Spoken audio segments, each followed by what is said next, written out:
insulted. Unapomuona Bulldozer hapa, when you see Bulldozer ametukanwa na kutukanwa. He's been insulted and insulted.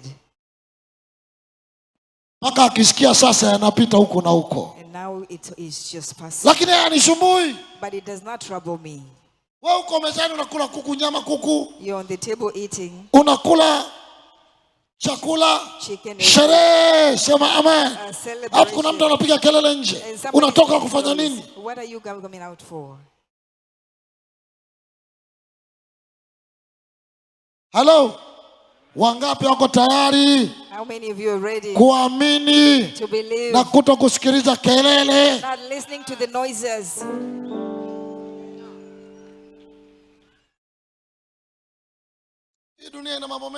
The world has many things. When you want to walk with me in the vision, put cotton in your ears. When you walk with me, make sure you believe God and you put cotton in your ears, or else I'll leave you along the way.